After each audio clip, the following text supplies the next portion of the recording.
Hello, YouTube. I have a lot to talk about today, but I'll try to squeeze it out as quickly as possible. Okay, today I want to talk about complacency, following your dreams and passions, and how negative people need to start loving themselves and stop putting people down, which that kind of keeps people from wanting to follow their dreams and passions. Because it's just a pattern I've seen in life. Okay, first off, you want to be an artist, you want to go be a teacher, you want to be a musician, or whatever it is, you want to get that degree in whatever it is, or you want to start that business you're wanting to start, or whatever it might be, then you go do it. Take the risk and go do it. Don't let so and so tell you that you can't. My because my essential point is if you have negative people who put you down all the time, you have to cut your ties with them. I know you care about them, which is good. But if people are feeding you lots of negative thoughts and just sending you down a spiral of depression because they're complacent themselves and they don't want to see you do better, don't listen to them. They are not good for you. You need positive reinforcement in your life, and like you need people who will encourage you. I know I struggle in that area, but I like when somebody says, "You know what? I'm actually proud of you. You're actually accomplishing this, or you're doing good in that area, or you're doing good in that area, or you're doing good in that area." My personality type, our biggest virtue and vice, and I agree with the video, would be diligence versus idleness. Because it's true, when people don't care, after a while, or if I'm in a situation where I'm just not feeling it, I do become incredibly idle. And it's bad, but it's true. I become very idle. I stop giving a crap. I stop putting forth the effort. And if I don't have enough of that positive reinforcement, not saying that I need to rely on that, you need to rely on yourself and God, or God first, then yourself. But if I don't have enough of that, if I don't have any kind of positive reinforcement, it does feel demotivating. Because they say in the video, they people like us like to hear that we give them a good experience, and that's true. I like to hear, "Oh, you're doing great. Oh, you're going to school. I'm proud of you. That's awesome. You're going to do this. Oh, your band's working on a new album, and y'all are, that's really cool. I'm glad to hear that y'all are doing so well. It makes me feel motivated to keep going." Well, if you have people who aren't pushing you like that, I mean, first off, you got to learn to kind of be that motivator to yourself. You got to be that encouraging voice. But if you got people in your life who really are just pulling at you, you need to get away from that. And you don't have to give a reason why. Just surround yourself with the people who will actually encourage you and who push you to your dreams and people who believe in you. Because you don't need people who are negative and complacent,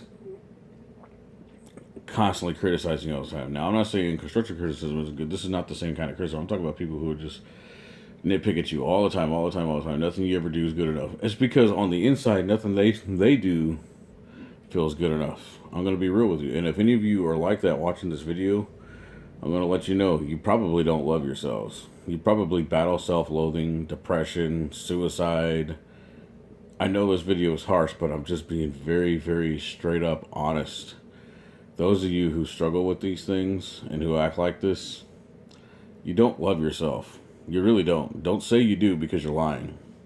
You don't love yourself. Because if you did, you wouldn't do that to somebody else. You wouldn't want to see somebody else kind of go down into a negative spiral. Because you're going in a negative spiral. And a lot of parents will often do this to some of their kids. They'll be like, well, you're just not smart enough. You just can't do it. I don't think you're going to accomplish it. That's bad parenting. If you're a parent and you do that, shame on you. Seriously, you don't love yourself. You need a come to Jesus moment now. I know I sound harsh. I do not care. I am being honest with you, and these are some real facts. You don't love yourself. And that is not your child's problem. That is something you need to learn to deal with on your own. Or you need to realize that it's okay to be human and to be flawed and to love yourself in spite of your flaws. Because that's what it is. You're feeling very insecure about something and you're putting your insecurities on your children, which causes this whole negative spiral of people feeling inadequate because you're telling your kid they're inadequate, you're teaching them to be complacent, you're telling them they're not good enough. So you got all these people who are scared to go follow their dreams. I know I sound selfish, but in a lot of ways I am very self above tribe. Now, I'm not necessarily selfish. I'm a Christian. I try to help people. But when it comes to my decisions, my career choices, I am always self above tribe. And maybe sometimes you need to consult the tribe. But when it comes to your dreams, you don't need the tribe's permission to accomplish your goals. You don't need the tribe's permission. You need to just, if you feel like you have a strong calling in life, oh, I'm good at this thing, I love doing this thing, then you go do it. Or maybe, I mean, from a Christian perspective, I might say pray about it, seek the wisdom of the Holy Spirit. But the thing is, if you have a huge burden on your heart to go be an artist or a teacher or a musician or whatever it might be that you're good at, then chances are that's probably your calling. I mean, I'll give you my Christian disclaimer. Always pray over everything you do. But chances are, if you have these dreams, you're meant to go fulfill these dreams. Life isn't created to be lived and wasted. You have gifts and talents. Go use your gifts and talents. You weren't given your gifts for no reason. So my advice, cut out the negative people. Don't listen to them. They're only going to drag you down. The other advice is you don't need permission to follow your dreams. Just go do it. And my other advice is to you negative naysayers who treat people badly, you need to learn to love yourselves, because all you're doing is poisoning the well with your self-hatred. And you don't need to do that. You need to really look at yourself in the mirror. And if you feel like you're unworthy, maybe make a list of things that you're proud of in your life and a list of things you need to improve upon, and improve upon them. It might be one thing at a time that you work on. That's totally fine. I don't expect you to do it all in one day. But if you're like, well, I struggle in this area, in this area, in this area, I'm so inadequate here, then pick one thing on that list every day to work on. But also look at the things you're good at too. This can go for those of you who don't struggle with this stuff. I mean, this is just a good period. And also, if you're like a parent and you're like, man, I want to go accomplish my dreams, but I'm married, I have a kid, I just don't have time, write down all your priorities. And then write out a way to possibly make your dreams a reality. Even if you're only taking one class a semester, you can make anything happen. It's all about your mindset. You feel stuck because you've told yourself you're stuck. I get it. There's only so much time in a day.